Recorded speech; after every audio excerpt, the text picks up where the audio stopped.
So, folks, the Democratic Party is leaning into an election season that heavily hinges on Donald Trump's popularity.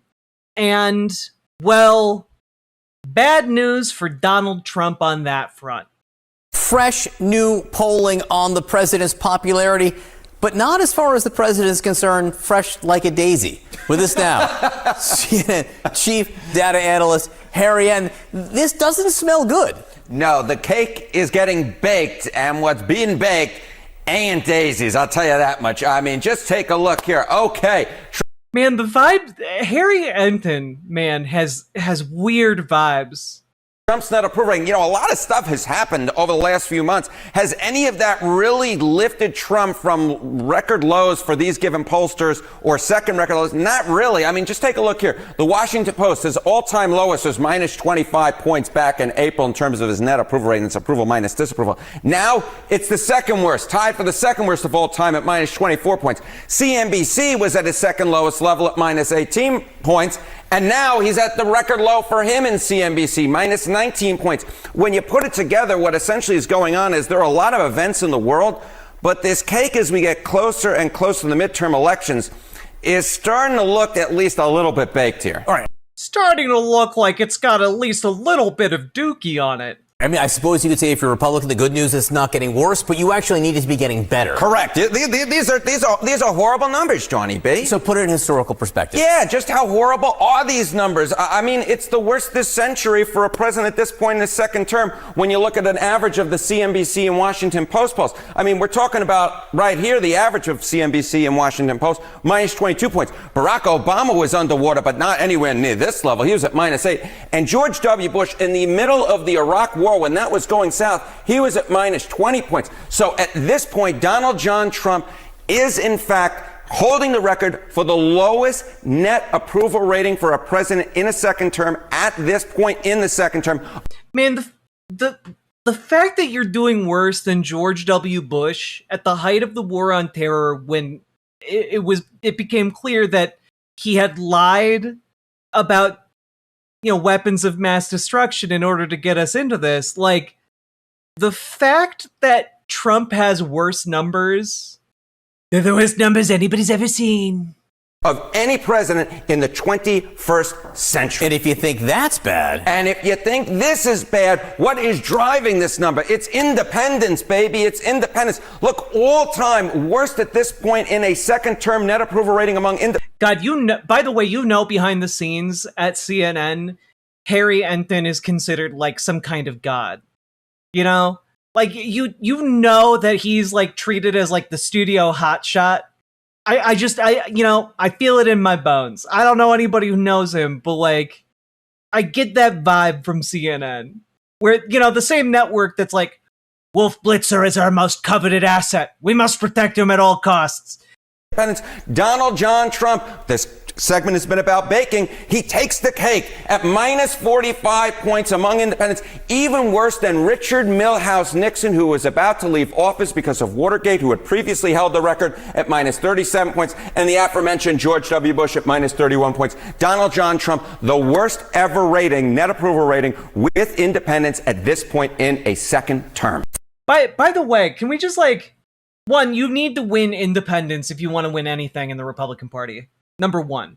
But number two, the fact that the difference between Bush and Nixon is 6 points, the difference between Nixon and Trump is 8 points. That's crazy. That is crazy. People hate Trump so fucking much. And it's because he's eminently hateable. But this is what this is what Democrats are running against, functionally, I'm tired of Trump holding all the world records for all the wrong things. It's a race straight for the bottom, baby. But goddamn, me too. I want off this ride. But this is what Democrats are running against, effectively. It's whether or not Donald Trump holds sway in the midterm elections when he's not on the ballot. And, well, I gotta be honest. What I am seeing, and this is me trying to be as unbiased as possible, is that I am seeing a wave of folks who broadly align under the banner of progressive or democratic socialist. I'm seeing this wave of candidates challenging power that is getting more and more support with every passing election cycle. We're seeing these battles play out in bigger and bigger ways. He's doing worse than the "it's legal when the president does it" guy. Yeah, he's doing worse than anyone else ever. It's crazy. No wonder people are gunning for Trump. Smirking face emoji. Megan Fox's giant boobs, thank you for the $5 super chat. But you have this wave of progressivism sweeping the country. And even in the elections where they fail to secure office, it is indicative that there is a growing movement. It's not just one-offs. It is mass discontent. It is mass destitution. It is desperation fueling a lot of these folks who are trying to support anyone that they feel is going to give them a fair shake, right? And what is interesting is that as we see this play out, more and more money keeps getting pumped into a lot of these elections, specifically by big businesses that are trying to curry favor with the liberal establishment, that is trying to run center of the road Democrats in places that clearly have a desire for more extreme action in order to support working class folks, right? Here is Peggy Flanagan's July 7th ad that is indicative of exactly what I'm talking about when it comes to the progressive movement. I don't think the same old go-along politics are going to cut it. But Angie Craig voted with Donald Trump more than any other Minnesota Democrat. She was the only one to vote with him to unleash ICE. And Angie Craig's taken millions from corporate interests and even voted to let Trump get rich selling crypto coins. I've spent my life leading the fight to raise the minimum wage, pass paid leave, and actually help people. This is about who's on your side, and I'm with you. I'm Peggy Flanagan. I approve this message. I like Peggy Flanagan a lot, but this is kind of it, right? Like, the people who are coming up on the progressive side are like, hi, I'm an average person, and I want your life to get better and not worse. And my opponent has actively voted and moved to make your life worse in these 5 different ways. And if you want that to stop and for good things to happen, vote for me. And it's just like, that's happening time and time again. And a lot of center of the road Democrats or conservative Democrats are like, what do we do here? And effectively, the solution they have come across is, let's throw more and more money at these primary races. But the problem is, there's a lot of primary races, and there are too many progressives to stop. So they're trying to pick and choose their battles, right? And so here's Peggy Flanagan at an event that was held earlier today in order to boost her candidacy, along with, she was endorsed by Bernie, Ilhan Omar, who's at one of the coolest venues in Minneapolis, the First Avenue. Nope. No sound. No sound for you guys. But look at them. Like, it was a big, major event, and what wound up happening is that, oh, look, the entire venue got sold out. There was standing room only. Like, they filled up the entire thing. And when we start looking at this particular race, it starts turning out that, hey, wait a minute, where's all this support for Angie Craig coming from? Well, I've talked about it in the past, but there is a group called North Star PAC that has been dropping all kinds of money into, Angie Craig's election. But that is far from the only moneyed group that is active within Minnesota, right? Because you also have a bunch of attacks right now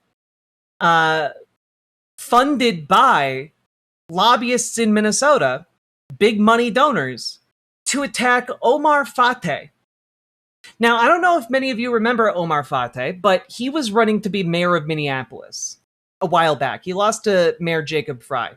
the establishment Democrats in Minnesota are still very worried about Omar Fateh potentially running again or getting into a higher office. And so there is a group called All of Minneapolis that is pouring money into an effort to try and stop Omar Fateh from becoming a new national name, right? So this is a video put out by Erin May Quaid, who is a Minnesota state senator. And I'm going to play this for you guys right now. This is unhinged. Okay, I don't know this group. I don't live in Minneapolis. I don't get involved in city politics in cities I don't live in, generally as a rule. But what they have said about my colleague, Senator Omar Fateh, absolutely cannot stand. This is this is the most unhinged thing I've ever read in my entire life. Comparing Senator Fateh to Graham Plattner is unhinged behavior. You can dislike Senator Fateh. There are plenty of people who do. You can disagree with his politics. I do sometimes. It does not change the fact that he is a 2-term, 5-year Minnesota state senator, so he's not minimally vetted. He has passed incredible policies for the state of Minnesota, including tuition-free college. He's expanded protections for sexual assault victims on college campuses. He's the chair of the Higher Education Committee. He spent this entire session worrying about how to keep kids who are in foster care from not getting tuition support to stay in college. Okay, you can disagree with Senator Fateh's politics. You certainly can. There are plenty of people who do. But comparing him to a sex pest, to a rapist, is completely unhinged. So I don't know who this person or people are. I don't know this group, or it's a nonprofit. I don't know. I literally have no idea who they are. In fact, I'm realizing that Minnesota's not that big and neither is politics. And so I'm realizing I might know people who are part of this.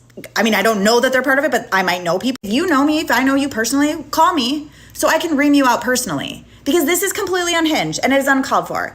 And again, I'm not trying to get involved in Minneapolis politics. Dislike people all you want to, whatever. But Senator Fateh is my colleague, and I will not have anybody in my caucus who doesn't deserve to be called or compared to a rapist have that be done so. Fix yourselves. Get it together. None of this. Whoever these people are. And I actually don't want to know, but please don't explain to me who these people are, because I don't care. I'm never gonna interact with them. I don't live in Minneapolis. So I don't care who they are, whoever they are, fix yourselves. It is unhinged. It absolutely is. But the question is, a good one, who is funding all of Minneapolis? And luckily, there is a piece here from Minneapolis Times titled, "Who is funding all of Minneapolis?" Great question. Who is it? All of Minneapolis is a corporate-backed super PAC that was created by the Chamber of Commerce. Its purpose is to advance the interest of its large donors, who are able to maximize their profits by influencing outcomes at City Hall. This is according to City Council President Elliot Payne. There are currently 2 PACs messaging in Minneapolis. One is all of Minneapolis, which advocates for moderate perspectives and candidates. The second is Minneapolis for the Many, which advocates for far-left socialist perspectives and candidates, according to Minneapolis Times. Both PACs are legally the same, is a very interesting point to make, because obviously a political action committee is legally the same as another political action committee. The idea here is that all of Minneapolis is effectively a group of Minneapolis businesses that are looking to try and get more business-friendly politicians elected at the city level. And also landlords. It's, of course, fucking landlords. Both the landlords of apartment complexes, but also the corporate landlords for the empty fucking businesses that business fronts that litter Minneapolis, who use their political influence in the city in order to prevent any kind of changes that might tax them for vacancy. It's so frustrating. It's so fucking frustrating. The big money in our politics, it poisons people's brains. And I do mean that, by the way, all the way around. All the way around. It's not just folks on the right, it's also folks on the left. And I gotta be honest here, stuff like this makes me mad as fuck. News. Senator Elizabeth Warren endorses El Sayed in the Michigan Senate primary. Okay, normal post. This is Christopher Boozy, who is, I guess, like an entrepreneur influencer who also talks about politics. Kind of like a Patrick Bet-David type, but on, ostensibly on the left. I see Elizabeth Warren didn't learn anything from the Graham Plattner fiasco, and it's just like, what are you implying? What are you implying about Abdul El Sayed? Dude's a fucking doctor. Dude got radicalized by seeing poor people denied medical care. What are you talking? Like, that's his story. What are you talking about? This made me so mad today because I went and actually bothered to check this guy's social media account. And when it became clear earlier today that Troy Jackson was the pick in Maine, Nirav Shah dropped out of the Maine Senate race or Senate consideration. They're doing their like hyper condensed primary right now. When it became clear that Troy Jackson was the front runner after Nirav Shah dropped out, this guy was talking shit. On Tuesday, I wrote, give it 24 hours. They will find another mediocre white man, wrap him up in a flannel, hand him a beer, film him near a pickup truck, and tell us this time they got it right. I called it, but it's Maine. So y'all are saying they couldn't find someone that isn't mediocre in Maine? And it's just like, this bothers me. This bothers me because Troy Jackson is a real guy. Like, dude worked as a logger in the 90s in Maine, in rural nowhere Maine. And is one of those, like, he's not LARPing when he wears his own clothes, Like, he's guys, I don't know how to say this to you guys, but he's been consistently one of the most vocal voices for the collection of different tribes in Maine called the Wabanaki Nations, who had their sovereignty stripped in the 1980s. And he did that while saying, it's just the right fucking thing to do. That's a direct quote. He backed Bernie Sanders in 2016. He has the support of the state's unions. And also, he has been a vocal critic of Republicans in the state, pointing out and criticizing their racist policies to such an extent that the former GOP governor of Maine, Paul LePage, called him, I'm going to quote here, a son of a bitch socialist cocksucker. This guy has been fighting for Mainers practically his entire career. And I say practically because he got his start when he was a logger, unsurprisingly, as a Republican. And it took him a while to come around on gay marriage, but he eventually did, and he voted for a ban on conversion therapy. So he started from many wrong positions, but he has shown a capacity to learn and grow over time that most people should learn from. And so when we're talking about content creators and our current political climate, I want you all to just be aware that there are bad faith actors out there who are just saying shit. They're just saying shit. They're just stirring a pot.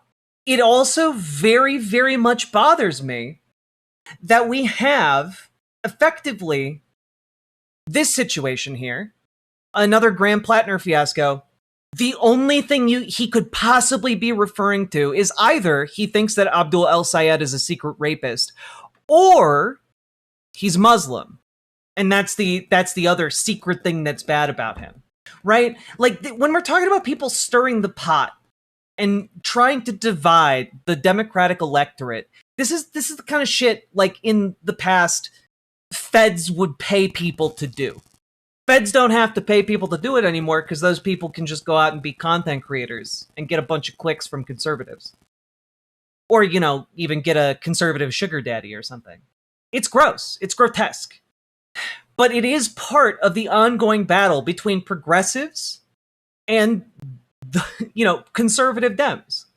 It is part of the evolving, enlarging battlefield because this is increasingly where the future of American politics is being fought. And donors recognize it. Content creators are recognizing it. And I gotta be honest with you, even politicians are recognizing it. This piece from from Politico about Josh Shapiro, this headline tells you everything you need to know.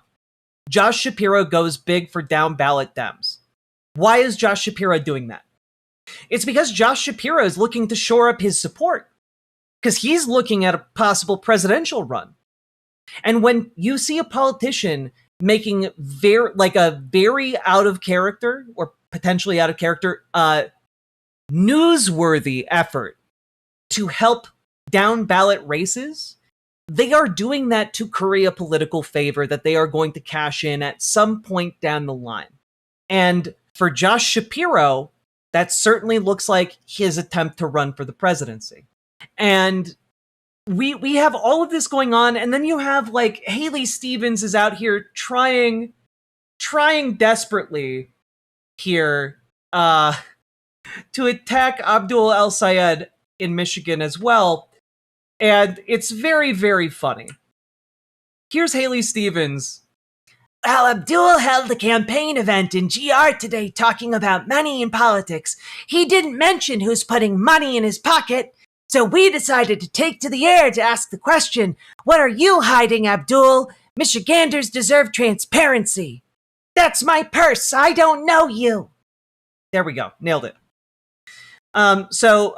I guess Haley Stevens is using that AIPAC money to fly a banner to attack Abdul El Sayed, I guess.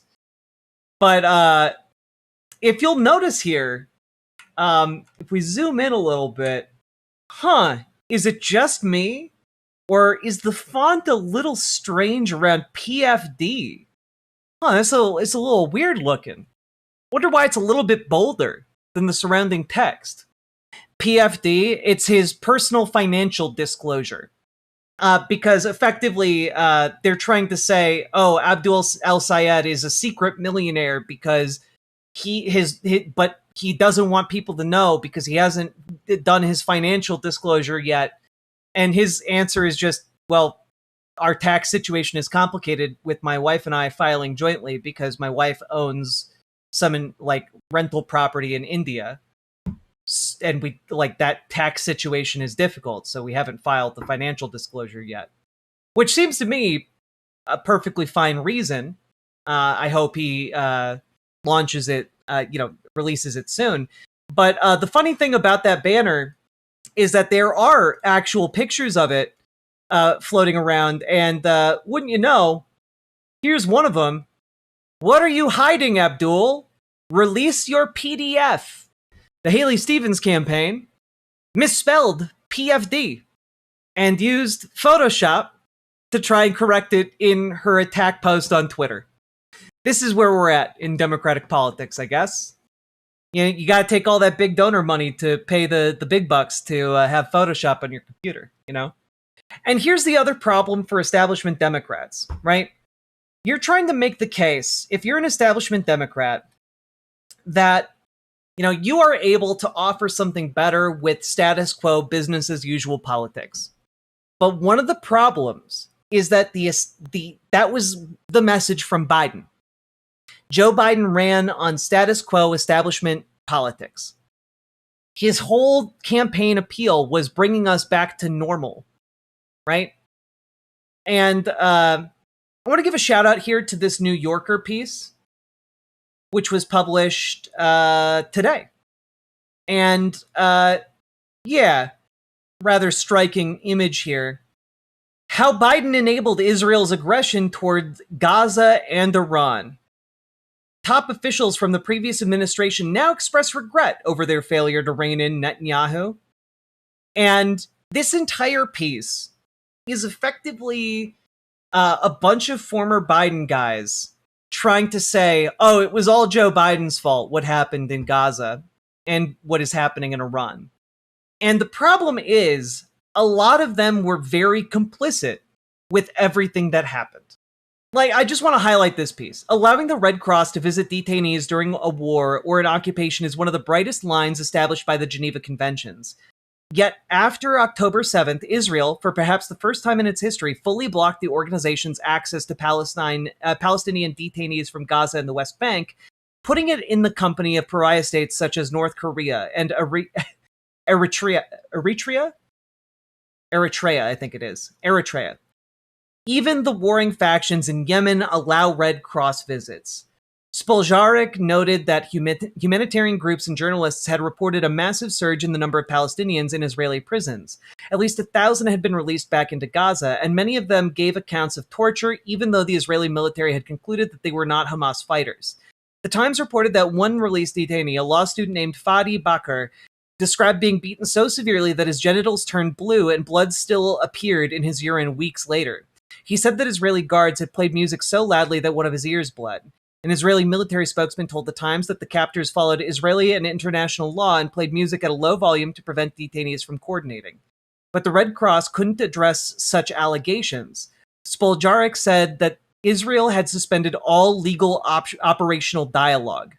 This is the thing, and this is the specter that is going to haunt establishment Democrats, is that they're tied to donor money. They are tied to this legacy. You cannot fundamentally make a case for bringing us back to politics as usual when the folks who wouldn't turn out in 2024 for politics as usual are being haunted by this. Who care? They, like, folks who didn't turn out or who are unmotivated to turn out, they aren't going to be motivated by politics as usual if this is what is being offered. People can't be motivated to vote for fucking genocide and torture. I mean, I guess unless they're monsters, but like still. Fundamentally, we come back to what Peggy Flanagan said earlier. I don't think the same old go-along politics are going to cut it. They're not. And that is what is being offered by folks like Amy Acton and Haley Stevens. It's just not going to cut it. It's just not good enough. Status quo is not enough to right the sinking ship. It's not enough to repair the gaping wounds in the sinking ship of America that the GOP has put into it.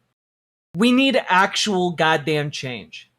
So if you're interested in getting that, I do encourage each and every one of you to get involved with your local politics. Join your local Dems, join your local DSA, because at the end of the day, what fixes this is more people getting involved and becoming politically active and saying enough is enough. And getting into positions of power, getting into those halls where decisions are made, getting into those meeting rooms where the votes are held. Because they are open to you. You just have to show up to the goddamn meetings.